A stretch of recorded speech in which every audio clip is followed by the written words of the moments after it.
Hi friends, it's Lisa Hetrick, illustrator for Gina K Designs, and I'm so grateful you could join me today. I have a super fun tutorial today using the brand new stencils from Gina K Designs, and I'm going to do some washy watercolor effects with them. This one's Art Deco. This one is called Thick Brush. This one is called Sunspots. Super fun! Mermaid Scales. Love that one. This one's called Leafy, and the last one here is called Sunshine. So I'm going to use a couple of these stencils with some watercolor paper here. And I am using B Paper Company watercolor paper. If you've watched my channel, you know that this is my favorite watercolor paper for paper crafting.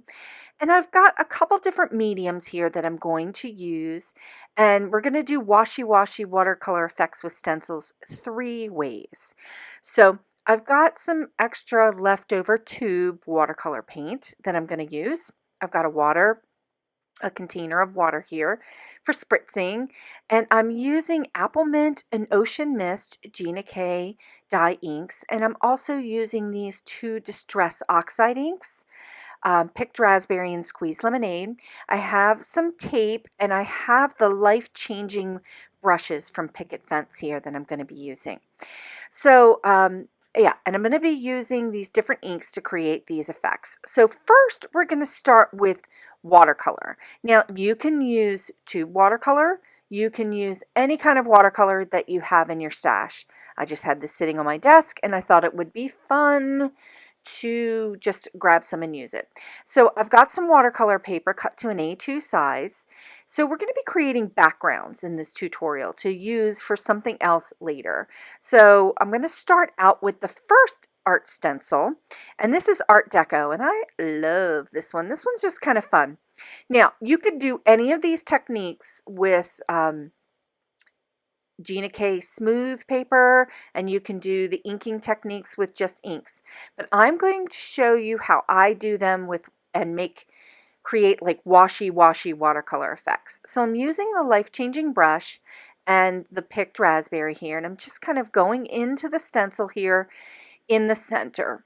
And I really like the brushes because it really kind of helps me quite a bit with my blending. I'm pretty heavy-handed, so this is very helpful to me. Okay, so I'm just laying down this oxide right on to the watercolor base, and just mixing those 2 colors together, and love how soft that is. It's just really soft around the edges. And I'm going to add some water here and bring in my heat tool and just heat it and add more water and heat it a little bit and add more water. And that is going to help the inks kind of blend together a little bit more. And it's going to give you this watercolor effect that's a little bit more controlled because you're kind of controlling where the ink is going, but you're getting that washy watercolor effect, but in a more controlled way. You could also use distress inks, and that would work really well. I like using the oxides because it's a little bit of a softer effect. And so you can get a little bit more of a washy look that's softer and a little bit more controlled. And you can see how the lines were just a little bit softer and kind of have a watercolor feel. Okay, so now I'm going to go ahead and move in with the stencil called Thick Brush.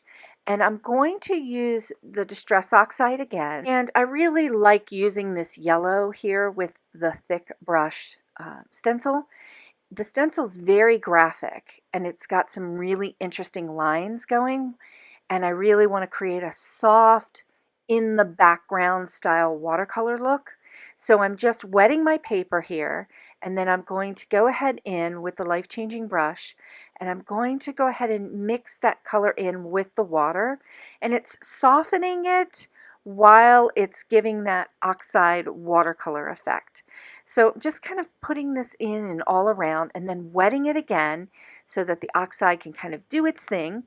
And it's got that washy watercolor effect, but it's, as you can see, it's kind of controlled. You're really controlling it. So you really have this nice soft background. And because this stencil is really graphic, it's going to give me some opportunity to do some over stamping.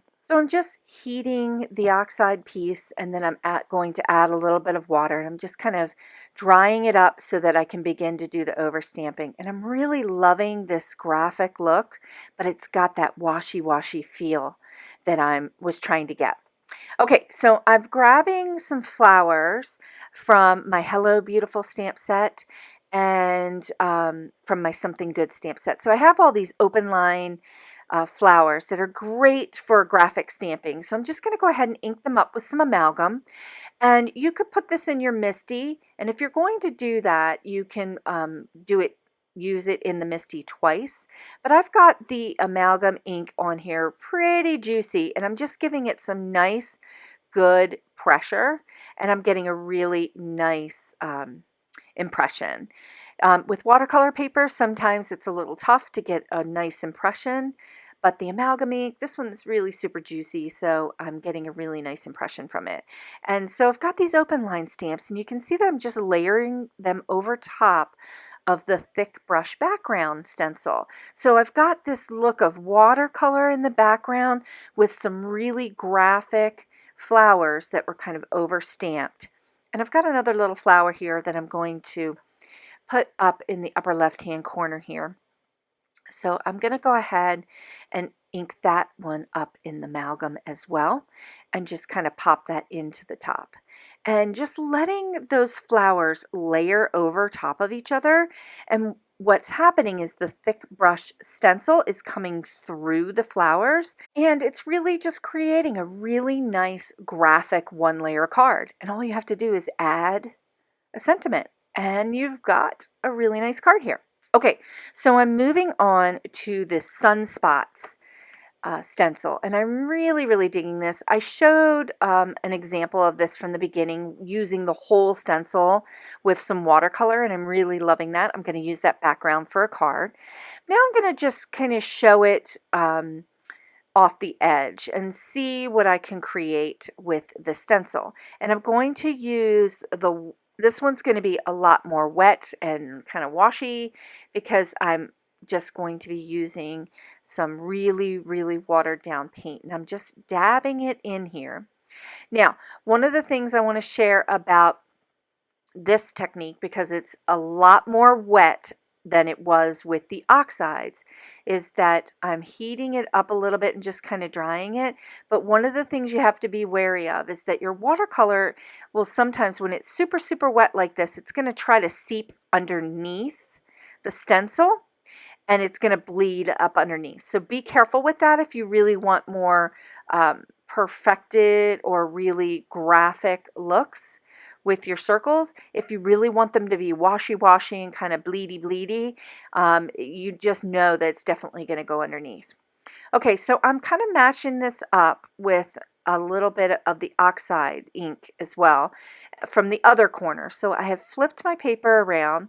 I've got a little bit of watercolor on the bottom here as the background, and I just kind of wanted to play and show the contrast between using the oxides up in the upper left and using that super washy watercolor paint down in the right. So you can get some really interesting effects here. So you could use the whole stencil on top of the card and get that whole sunspot look, or just kind of have them coming in from the corners to get this kind of corner background look. Lots of different things you could do with that stencil. Okay, so I have the Mermaid Scales stencil here, and I'm going to go ahead and just tape that down over top of this piece of watercolor paper, and just to kind of keep it in place while I'm working. And this is a really nice stencil. You could use parts of the stencil or the whole piece to cover your card. I've got Apple Mint and Ocean Mist dye inks here, and I'm going to use my life-changing brushes again, and I'm going to create a striped effect, and I'm wetting the dye ink along the way. Instead of wetting the paper first, I'm putting the dye ink down on the watercolor paper, and then I'm wetting the stencil as I go along. And this is just going to keep the ink nice and juicy and activated and moving.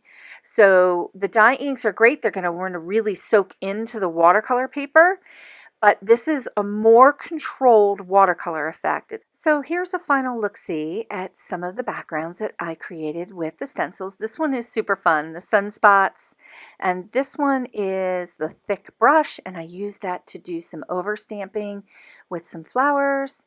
Here is that Sunspots again, and I just kind of experimented with some contrast between Distress Oxide inks and watercolor. Here's the Art Deco one that was super, super fun, and it's got that nice washy look to it, but it's pretty controlled. And here's the Mermaid Scales. I'm really digging this Mermaid Scales using the dye inks. I hope today's tutorial will inspire you to get the stencils out and have some washy, washy watercolor fun. I hope you enjoyed today's tutorial. Thanks so much for joining me. Please consider sharing the joy by liking this video and subscribing to this channel. Thanks so much for watching, and I'll see you next time.